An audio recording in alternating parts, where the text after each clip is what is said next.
Hello friends, welcome to my YouTube channel your study guide. तो friends, अगर आप लोग किसी भी जी के रिलेटेड एग्जाम की तैयारी कर रहे हैं तो ये वीडियो आप लोगों के लिए बहुत ही इंपॉर्टेंट होने वाला है। और अगर आप लोग एसएससी जीडी की तैयारी कर रहे हैं तब तो ये वीडियो आप लोगों के लिए बहुत ज़्यादा ही इम्पॉर्टेंट है, क्योंकि इस वीडियो में मैंने वही क्वेश्चन लिया है जो एसएससी जीडी में बार बार पूछा गया है।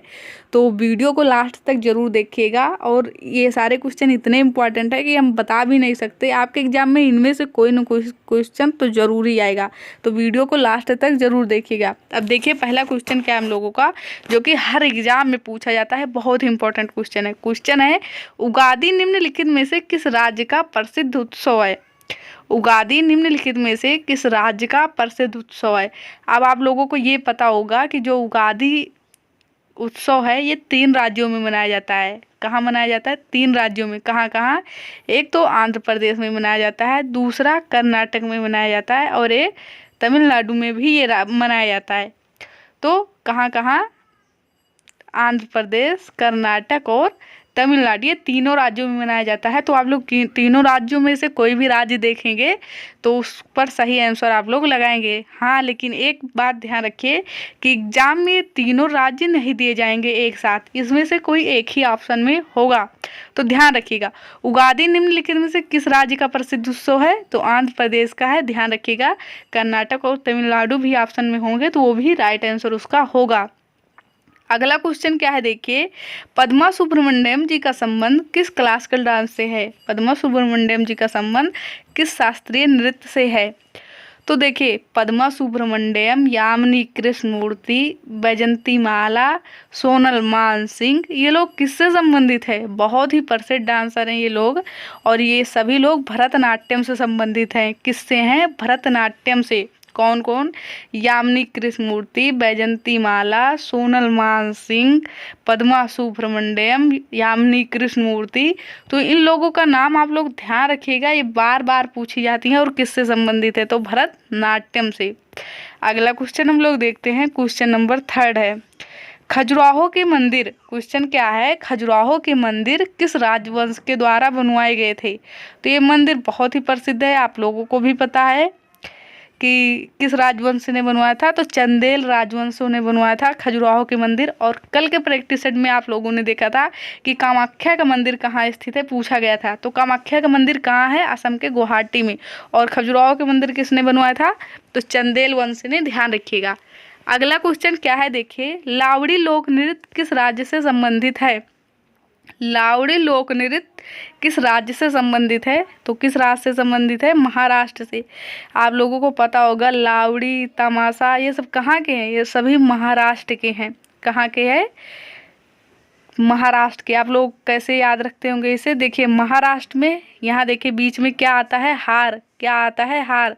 तो ऐसे ध्यान रखिए, कोई किसी से हार मांग रहा है, क्या कह रहा है? मेरे लिए हार लाओ, नहीं तो मैं क्या कर दूंगी? तमाशा कर दूंगी। तो लावड़ी और तमाशा कहाँ के हैं? आप लोग क्या ध्यान रखेंगे? महाराष्ट्र। तो थोड़ा ट्रिक से याद भी रखिए, क्योंकि क्वेश्चन बार बार पूछा जाता है। लावड़ी तमाशा कहाँ का है? तो कहाँ का है? ध्यान रखिए, महाराष्ट्र का है। अगला क्वेश्चन देखिए, क्वेश्चन पूछा गया है, कोशिका सिद्धांत किसने दिया था? तो कोशिका से आप लोगों को पता है कि 2 क्वेश्चन ज़्यादा पूछे जाते हैं। कौन कौन सा है?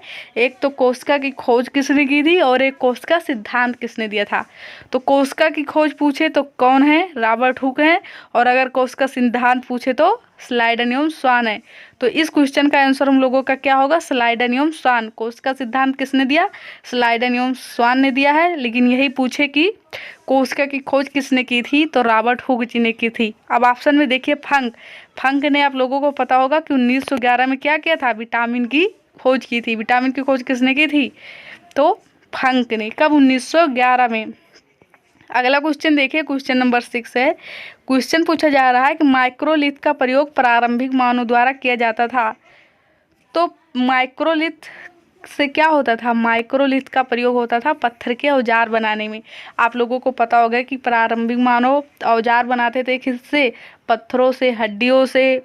तो वो माइक्रोलिथ का प्रयोग किस लिए करते थे? पत्थर के औजार बनाने में। और आप लोगों को पता होगा कि महापाषाण काल, मध्य पाषाण काल को मेसोलिथ भी कहा जाता था।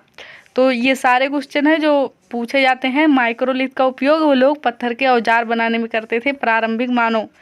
अगला क्वेश्चन क्या है देखिए, अगला क्वेश्चन हम लोग देखते हैं। क्वेश्चन नंबर 7 क्या है। और ये जो आरंभिक समय में आप लोगों को पता होगा, प्राचीन काल को 3 भागों में बांटा जाता है, पूरा पाषाण काल, मध्य पाषाण काल और नव पाषाण काल। उसका ईस्वी पूछा जाता है, तो ध्यान रखिएगा 20 लाख से 12,000, 12,000 से 10,000 और 10,000 से फिर आगे नव पाषाण काल चलता है। तो ये काल भी आप लोग यानी कि समय ध्यान रखिएगा। अगला है, सिंधु नदी को लगभग 25 साल से पहले ईरानी और यूनानी लोग किस नाम से बुलाते थे। तो सिंधु नदी को हिंदोस कहते थे। और इसके आप लोगों को पता होगा है कि सिंधु नदी के पूर्व में जो देश था यानी कि भारत, उसको यूनानी और ईरानी लोगों ने क्या कहा, हिंदुस्तान। क्या कहा, हिंदुस्तान। तो ध्यान रखिएगा हिंदोस। क्वेश्चन क्या है कि सिंधु नदी को हिंदोस यानी कि सिंधु नदी को 25 साल पहले, समय में ध्यान रखिएगा, सिंधु नदी को 25 साल पहले ये लोग किस नाम से बुलाते थे, तो हिंदोस। यानी कि सिंधु नदी का प्राचीन नाम क्या था, हिंदोस था, जिसे कौन लोग कहते थे, ईरानी और यूनानी लोग कहते थे। और क्वेश्चन पूछा जाता है कि भारत का नाम हिंदुस्तान यानी कि इंडिया किसने रखा, तो किसने रखा था, इन्हीं ईरानी और यूनानी लोगों ने रखा था। सिंधु नदी यानी कि हिंदुस्तान को ही इंग्लिश में क्या कहते हैं, इंडिया, और इंडिया का अर्थ क्या निकलता था, तो यह सिंध निकलता था, ध्यान रखिएगा। अगला क्वेश्चन क्या है, वास्को डी गामा ने भारत की खोज कब की थी। वास्को डी गामा ने भारत की खोज कब की थी। तो वास्को डी गामा ने भारत की खोज 1498 में की थी। और वही पूछा जाए कि कोलंबस ने अमेरिका की खोज कब की थी, तो 1492 में। तो ये 2 क्वेश्चन आप लोग ध्यान रखिएगा, 1498 इसका राइट आंसर है। अगला क्वेश्चन हम लोग देखते हैं। क्वेश्चन नंबर 9 क्या है, वेटिंग फॉर अ वीजा पुस्तक के लेखक कौन है। तो वेटिंग फॉर अ वीजा पुस्तक के लेखक डॉक्टर BR अम्बेडकर जी है। और सचिन तेंदुलकर जी की बुक का नाम है प्लेइंग इट माई वे। कौन सी है, प्लेइंग इट माई वे। अगला क्वेश्चन हम लोग देखते हैं। क्वेश्चन है, जनसंख्या भूगोल निम्नलिखित में से किसकी एक शाखा है। तो जनसंख्या किससे बिलोंग करती है, आप लोगों को पता है, मानव से।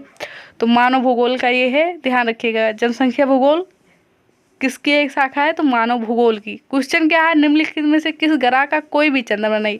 चंद्रमा का मतलब क्या होता है, उपग्रह। तो आप लोगों को पता होगा कौन कौन सा है वो, तो बुध और शुक्र। बुध और शुक्र ऐसे ग्रह हैं जिनके कोई भी उपग्रह नहीं है। तो इसमें ऑप्शन क्या है, शुक्र। तो राइट आंसर क्या होगा, शुक्र। अगला क्वेश्चन क्या है, आप लोगों को पता होगा कि बुध सूर्य के सबसे नज़दीक है, लेकिन सबसे गर्म कौन सा ग्रह पूछा जाए, सबसे गर्म कौन सा ग्रह होता है, तो शुक्र, ध्यान रखिएगा। क्वेश्चन है, निम्नलिखित में से किस टीम ने 1975 1975 में पहला क्रिकेट विश्व कप जीता था। तो राइट आंसर वेस्ट इंडीज होगा। वेस्ट इंडीज पहली बार जब विश्व कप हुआ था तो ये विजेता बना था। नामदफा नेशनल पार्क किस राज्य से संबंधित है। तो मैंने आप लोगों को पहले भी बताया है कि अरुणाचल प्रदेश को क्या कहा जाता है, अरुण और आंचल।